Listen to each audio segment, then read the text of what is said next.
আমার যখন বিয়ে হয় তখন আমার ছোট বোনটা ক্লাস 8-এ পড়ে, আমি ইন্টার সেকেন্ড ইয়ারে ছিলাম। আমরা সমবয়সী না হলেও বয়সের ডিফারেন্সটা আমাদের মধ্যে একটু থাকার পরেও আমরা ছোট থেকে একসাথে বড় হয়েছি, একসাথে খেলাধুলা করেছি, একসাথে স্কুলে গিয়েছি। আমি যখন কলেজে ভর্তি হয়ে যাই তখন থেকে ওর সাথে আমার একটু সামান্য দূরত্ব তৈরি হয়ে যায়। আমার যেদিন বিয়ে হয় সেদিন আমি আমার বোনটাকে নিয়েই আমার শ্বশুর বাড়িতে আসি, কারণ ও ছোট ছিল। ক্লাস 8-এ পড়ে একটা মেয়ে কিন্তু অনেক বড় হয়ে যায় না। আমি ওকে সঙ্গে নিয়েই আমার শ্বশুরবাড়িতে এসেছি। সবাই খুব আদর ভালোবাসার সাথে আমাদেরকে অ্যাকসেপ্ট করেছে। আমার বিয়েটা হয়েছে আমার শ্বশুর শাশুড়ি, আমার হাজবেন্ড, প্রত্যেকটা মানুষের পছন্দের মধ্যেই বিয়েটা হয়েছে। আমাকে আমার দুইটা যা দেখতে গিয়েছিল, আমার শ্বশুর শাশুড়ি, আমার ননদ, সবাই ধাপে ধাপে আমাকে দেখেছে। সবারই যতবার দেখেছে ততবারই পছন্দ হয়েছে। এভাবেই আমাদের বিয়েটা হয়েছে। আমার হাজবেন্ডের ছোট একজন ভাই ছিল, আর আমার বোনটাও ছিল। সবসময় আমার মধ্যে একটা জিনিস কাজ করতো যে বোনকে কখনোই আত্মীয়তার মধ্যে বিয়ে দেওয়া হবে না, কিংবা এই জিনিসটা আমি কখনোই পছন্দ করতাম না। কিন্তু আমার কপালটা এতটাই পড়া ছিল যে কিভাবে কি হয়ে গেল আমি এখনো বুঝে উঠতে পারি না।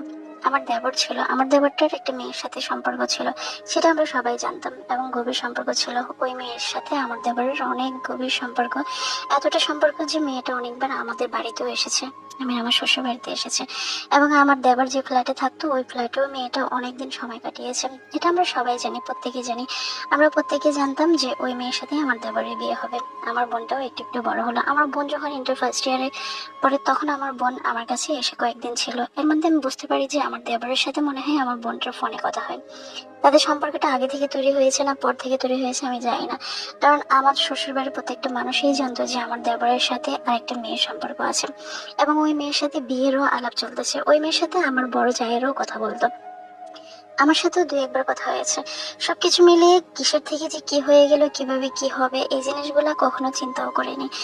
তবে যখন প্রথম শুনতে পেলাম যে আমার বাসুর মুখ থেকে আমার দেবরের সাথে নাকি আমার বোনের সম্পর্ক, এই জিনিসটা আমি কখনো মেনে নিতে পারিনি।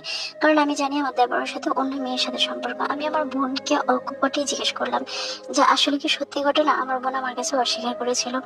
একটা পর্যায়ে শুনতে পেলাম যে আসলেই আমার দেবর যে মেয়ের সাথে সম্পর্ক ছিল, আস্তে আস্তে ওই মেয়ের সাথে আমার দেবর নাকি দূরত্ব তৈরি করে দিল। ওই মেয়ে বিভিন্ন ভাবে আমাদের সাথে যোগাযোগ করার চেষ্টা করেছে, ইভেন আমার শ্বশুরকে অনেকভাবে ফোন করতো, আমার জায়ের কাছে ফোন করতো, কিংবা আমার হাজবেন্ড আমার বাসুরদের কাছে ফোন করতো। সবাইকে ফোন করে মেয়েটা অনেক কমপ্লেন করতো, এবং মেয়েটা অনেক কষ্ট করেছে আমার দেবরের জন্য। কিন্তু আমার দেবর আমার বোনের সাথে নাকি সম্পর্কে জড়িয়ে গেছে। আমার দেবর অকপটে ফ্যামিলির প্রত্যেকটা মানুষকে জানিয়ে দিল সে আমার বোনকে বিয়ে করবে। আমার বোনও আমাকে, আমার পরিবার সবাইকে জানিয়ে দিল সে আমার দেবরকে বিয়ে করবে। আমি কোনোভাবে মেনে নিতে পারিনি। আমি আমার আব্বা আম্মা দুজনকে নিষেধ করেছিলাম যে আমার একমাত্র বোন, আমি কখনো আমার বোনকে আমার ছোট যা বানাতে চাই না। এটা কোনোভাবেই সম্ভব না। এখানে আমার একটা সম্মান আছে, আমার একটা ইজ্জত আছে, আমি কোনোভাবে সেটা নষ্ট করতে দিতে চাই না। আমার মা বাবা দুজনেই হাই স্কুল এবং স্কুলের টিচার, প্রাইমারি টিচার ছিলেন। আমাদের কখনো কোনো অসম্মানী কোনো কিছু হয়নি আমাদের মধ্যে। কিন্তু আমার বোন এটা কি ডিসিশন নিল, আমি ওকে বারবার বলেছিলাম যে তুই কিভাবে এটা করলি, তুই নিজেও জানিস যে আমার দেবর অন্য একটা মেয়েকে ভালোবাসে। কিন্তু আমার বোন বারবার আমার দেবরের দোষ দিয়েছে যে আমার দেবর নাকি তাকে ভালোবেসেছে। আমি বুঝলাম একটা ছেলে একটা মেয়েকে ভালোবাসার পরেও আরেকটা মেয়েকে যখন ভালোবাসতে পারে সেই ছেলেটা আসলে কখনোই চরিত্রবান হতে পারে না। আমার দেবর তাতে কি হয়েছে। আমি আমার দেবরকেও অনেকবার বলেছি, যদিও আমার দেবর বয়সে আমার থেকে বড় ছিল, তারপরে বারবার বলেছিলাম যে ভাইয়া এই ভুল ডিসিশনটা আপনি কখনো নেবেন না, আমার বোনকে আপনি কখনোই বিয়ে করতে পারেন না। কিন্তু তারা কিভাবে কি করে ফেললো। আমি শুনতে শুনতে পরে শুনলাম যে আমার দেবরের সাথে আমার বোনের সাথেও নাকি আমাদের অবচরে অনেক রকমের সম্পর্ক তৈরি হয়েছে। এই জিনিসটা আমার কাছে অনেক বেশি নোংরা লেগেছিল। আমি বলেছিলাম তোদের যা খুশি তাই কর, তবে এই বিয়েতে আমি থাকতে পারবো না কোনোভাবে, একই ছাদের নিচে কখনোই থাকতে পারবো না। আমার মা বাবার নিরুপায় হয়ে গেছে, কারণ আত্মীয় স্বজন পাড়া প্রতিবেশী সবাই তখন একটু একটু করে জানতে পারলো, শুনতে পারলো আমার দেবরের সাথে আমার বোনের অবৈধ সম্পর্ক। এই জিনিসগুলো আমাকে অনেক বেশি কষ্ট দেওয়া শুরু করেছে। আমার হাজবেন্ড আমাকে বোঝানোর চেষ্টা করা শুরু করেছে যে দেখো এখানে তোমারও হাত নেই আমারও হাত নেই, ওদের যেটা ভালো মনে করে ওরা সেটাই করুক। আমি বিয়েতে থাকবো না ডিসিশন নিয়েছিলাম। আমার বড় যা, বড় বাসুর, আমার শ্বশুর, আমার শাশুড়ি, প্রত্যেকটা মানুষ বসে বসে ডিসিশন নিয়েছে কি করা যায়। আমার বোনের সাথে যদি আমার দেবরের বিয়েটা না হয় তাহলে হয়তো বা আমার দেবর ঘরে অশান্তি করবে, আমার বোন সেখানে অশান্তি করবে। মাঝখান থেকে আমাদের দুজনের সম্পর্কটা নষ্ট হয়ে যাবে, আমাদের সংসারটা ভেঙে যাবে।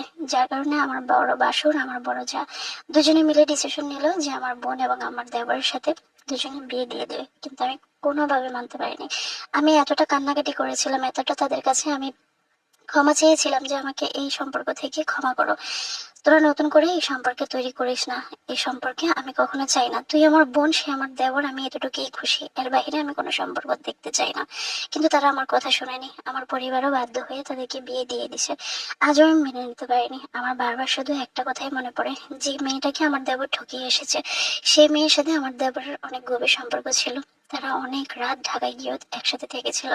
তারা আমার শ্বশুরের বাসায়ও এসে অনেকবার মেয়েটা থেকেছে আমার দেবরের সাথে। আমি কোনোভাবেই মেনে নিতে পারছি না।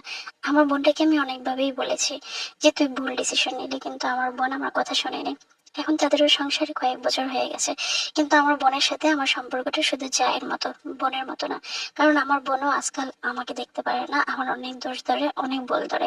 আর ছোট জায়েরা কিংবা ছোট দেওররা একটু ডিফারেন্ট হয়, ওরা সবসময় একটু রাগী, জিদি কিংবা অহংকারী হয়। ঠিক আমার বোন আমার দেবরও সেম, যদিও আমার দেবর ব্যবসা নিয়ে অনেক বেশি ব্যস্ত থাকে, কিন্তু আমার বোন সবসময় একটা কটূক্তি করেই থাকে। ওর দৃষ্টিভঙ্গি আমার কাছে মোটেই ভালো লাগে না। আমার কাছে সবসময় মনে হয় ও তো আমাকে বোনেই মনে করে না, ও আমাকে সবসময় মনে হয় যে ওর প্রতিদ্বন্দ্বী মনে করে। এটা কিভাবে সে করলো যে আমার দেবরের সাথে সে আমাকে না জেনে এমন একটা সম্পর্ক তৈরি করলো? আর আমার সবসময় ওই মেয়েটার জন্য আফসোস হয়, যে মেয়েটাকে আমার দেবর ঠকালো, আমার বোন ঠকালো। এখানে আমার বোনের অনেক দোষ আছে। আমার বোনের যদি দোষ না থাকতো, আমার দেবর কখনোই সাহস করতো না। আমার বোন কিন্তু তাদের বিয়ের আগে, এমনকি আমার বিয়ের পরপরই জানতে পেরেছে যে আমার দেবরের সাথে একটা মেয়ের সাথে গভীর সম্পর্ক আছে। আমার বোনের সাথে ওই মেয়েটার সাথে কথা হয়েছে, ওই মেয়ে যখন সন্দেহ করেছে আমার বোনকে যে আমার দেবরের পরিবর্তনে হয়তোবা ওই মেয়েটা শুনতে পেরেছে আমার বোনের সাথে আমার দেবরের সম্পর্ক। ওই মেয়ে অনেকবার ফোন করেছে আমার বোনকে, কিন্তু আমার বোন টোটালি সবকিছু অস্বীকার করেছে, এবং সে কোনোভাবেই স্বীকার করেনি তার সাথে আমার দেবরের সাথে এরকম সম্পর্ক। সবকিছু মিলিয়ে আমি নিজেকে ক্ষমা করতে পারছি না যে আমার বোন অনেক বড় অপরাধ করেছে। সাময়িক সুখ আসলে চিরস্থায়ী হয় না, সাময়িক সুখ শুধু সাময়িকের জন্যই। আমার বোন কিভাবে নিজেকে বুঝ দেয় যে একটা মেয়ের জীবন নষ্ট করে আমার বোন এই ছেলেটাকে কেড়ে নিয়েছে, আর এই ছেলেটাও আমার বোনটাকে এভাবে বিয়ে করলো সেই মেয়েটাকে ঠকিয়ে। সেই মেয়েরও নাকি বিয়ে হয়েছে অনেক ভালো, তবে সেই মেয়েটার কান্নার আওয়াজ এখনো আমার কানে বাজে, এখনো আমি কষ্ট পাই। সংসার জীবনে আমার বোনের কারণে আমি অনেক ছোট হই, অনেক অপমানিত হই, অনেক লজ্জিত হই, কারণ আমার বোন সবকিছুতেই খুব অহংকার দেখায়। আমার মা বাবা দুজনেই টিচার ছিলেন, কিন্তু কখনো আমার মা বাবা আমাদেরকে অসভ্যতা শিক্ষা দেননি। তবে আমি মাঝে মাঝে আমার মাকে বলি যে ও কার মতো হয়েছে, ও এমন কেন, ওর কারণে আমি অনেক লজ্জা পেতে হয়, অনেক অপমানিত হতে হয়। কারণ আমার দেবরের সাথে আমার বোনের আগে যে গভীর সম্পর্ক ছিল, এই সম্পর্কের জন্য অনেক আত্মীয় স্বজন এসে অকপটে মুখের সামনে বলে ফেলে যে তোমার বোনের সাথে নাকি ওর সাথে খারাপ সম্পর্ক ছিল কিংবা অন্যরকম সম্পর্ক ছিল, ওরা নাকি দুজনেই ধরা পড়ে বিয়ে করেছে। এই কথাগুলো আমার কাছে এত বেশি লজ্জার মনে হয়, এত বেশি কষ্টের মনে হয়। আমি জানি না আমার বোন কিভাবে মেনে নেয়, তবে আমাদের সংসারে প্রত্যেকে এখন আলাদা। আমার দুইটা যা, বড় যা আলাদা, আমি আলাদা, আমার বোন আলাদা, সবাই আলাদা। তবে আমার কাছে কষ্ট হয়, সে যদি আমার বোন না হয়ে শুধু যাই হতো, তাহলে হয়তো বা তার সাথে আমার সম্পর্কটা আরো সুন্দর হতো, মজবুত হতো, ভালো হতো। কারণ আমি দেখি যে অনেক জায়ের মধ্যে বন্ধুত্বের সম্পর্ক, আমার মনে হয় না ওরা, যা মনে হয় যে ওরা কি সুন্দর একজন আরেকজনের চিরচেনা, কেউ কারো দোষ ধরে না, ভুল ধরে না, অথচ আমাদের মধ্যে অনেক ভুল বোঝাবুঝি হয়। আমার বাচ্চাদেরকে নিয়েও আমার বোনের অনেক অভিযোগ থাকে, আমারও হয়তোবা তার প্রতি অভিযোগ থাকে। তবে আমার সবচেয়ে বড় অভিযোগ, সে এই সংসারে না আসলে হয়তোবা আমার সম্মানটা এক বিন্দু কমতো না। ও এ পরিবারে আসাতেই আমার সম্মানটা অনেকভাবে ক্ষুণ্ণ হয়েছে, অনেকভাবে অপমানিত হয়েছে আমি। এই গল্পটা হেমসোট থেকে আফসানা নামে একটা আপু পাঠিয়েছিলেন, ওনার জীবনের গল্প থেকে, ওনার বোনের কারণে উনি কতটা অপমানিত বা কিভাবে কি হয়েছে সেই গল্পটা পাঠিয়েছেন। এরকম অনেক হয়, আমার চেনা জানা, আমার পরিচিত এরকম অনেক ঘটনা আছে যে দুই বোন এক ঘরে, হয়তো কারোর সাথে ভালো সম্পর্ক আছে, কারোর সাথে ভালো সম্পর্ক নেই, কেউ কারো মুখ দেখা দেখিও করে না, সম্পর্কটা এতটা তিক্ত হয়ে গেছে। তবে আমি বলবো যে বনে বনে কখনো যা হওয়াটা ঠিক না, এটা দেখতে অসুন্দর লাগে। আর কি বলবো, ছোটগুলো একটু দুষ্টুই হয়, যদিও আমিও ছোট।